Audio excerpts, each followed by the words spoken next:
Surat Panas પ્રજ્ઞાનગર EWS આવાસના આશરે 700 પરિવારો સુરત મહાનગરપાલિકા કચેરી સામે ધરણા સમાન વિરોધ સાથે ઉતરી આવ્યા છે। નાના બાળકો સાથે મોટી સંખ્યામાં એકઠા થયેલા રહેવાસીઓએ ન્યાય આપોના ઉગ્ર નારા લગાવી રોષ વ્યક્ત કર્યો। સુરત પાનસ પ્રજ્ઞાનગર ઈડબ્લ્યુએસ આવાસના આશરે 700 પરિવારો આજે સુરત મહાનગરપાલિકા કચેરી સામે ધરણા સમાન વિરોધ સાથે ઉતરી આવ્યા છે। ઉલ્લેખનીય છે કે 2 વર્ષથી વધુ સમય પહેલા મનપા દ્વારા જર્જરિત જાહેર કરીને આવાસો ખાલી કરાવવામાં આવ્યા હતા। જો કે રહેવાસીઓનો તીવ્ર આક્ષેપ છે કે આજ દિન સુધી ન તો નવા આવાસોના બાંધકામની કામગીરી શરૂ થઈ છે, ન તો ટેન્ડર પ્રક્રિયા પૂર્ણ થઈ છે। આવાસ ખાલી કરાવતી વખતે મનપાએ યોગ્ય વળતર અને ભાડું આપવાની ખાતરી આપી હતી, પરંતુ 2 વર્ષથી વધુ સમય વીતી જવા છતાં આ વચનો માત્ર કાગળ પર રહ્યા હોવાના આક્ષેપો છે। હાલમાં 700 જેટલા પરિવારો ભાડાના મકાનોમાં કે અન્ય સ્થળોએ રહેવા મજબૂર છે। નાના બાળકોના શિક્ષણ અને દૈનિક જીવન પર પણ અસર પડી રહી છે। વધુમાં રહેવાસીઓએ ચેતવણી આપી છે કે જો વહેલી તકે નિર્ણય લેવામાં નહીં આવે તો આગામી દિવસોમાં ઉગ્ર આંદોલન કરવામાં આવશે। આ સમગ્ર ઘટનાએ સુરત મહાનગરપાલિકા સમક્ષ એક મોટો પડકાર ઊભો કર્યો છે।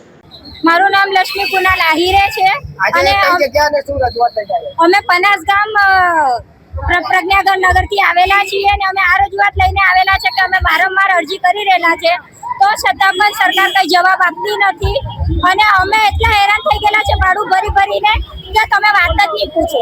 અમે એમ જ માગી રહેલા છે, એક તો ઘર બનાવી આપે અમને, નહીં તો ભાડું ચાલુ કરી દે।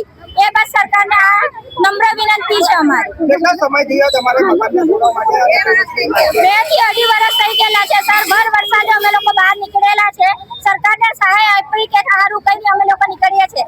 જર્જરિત મકાન કરીને અમને વહેલાથી વહેલા ઝડપમાં ખાલી કરાવી દીધું। રાજેશભાઈ, કઈ જગ્યાએ શું રજૂઆત લઈને આવ્યા? અમે પ્રજ્ઞાનગર આવાસ સિટી લાઈફથી આવ્યા છે પનાસ ગામ।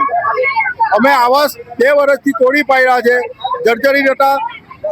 ભાડું આપવું એમ કરીને અમને મકાન હજુ અત્યાર સુધી ભાડું પણ નહીં આપ્યું, નહીં ટેન્ડર પાસ કર્યા છે। ટેન્ડર પાડે છે, ટેન્ડર પાસ નહીં થતું એમ કરીને આજે અમને 2 વર્ષથી અમે અટવાયા છે।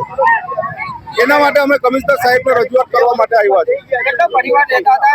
અહીંયા અમારે 704 બિલ્ડિંગ 704 મકાન હતા, ઓછામાં ઓછા 4 થી 5 હજારનું પબ્લિક રહેતું હતું। અત્યારે અમને બહુ તકલીફ પડે છે। અત્યારે બધા પોતપોતાના હિસાબે ભાડે ગમે ત્યાં દૂર રહેવા લોકો 8-10 કિલોમીટર દૂર રહેવા ગયા છે। 8-10 હજાર રૂપિયા ભાડું ભરીને રહી છે। અમે આજ રજૂઆત કરવા માટે આવ્યા છે કે અમારું વહેલી તકે ટેન્ડર બહાર પડે અને અમને વહેલી તકે ભાડા કે એવું કંઈ ચાલુ કરી આપે।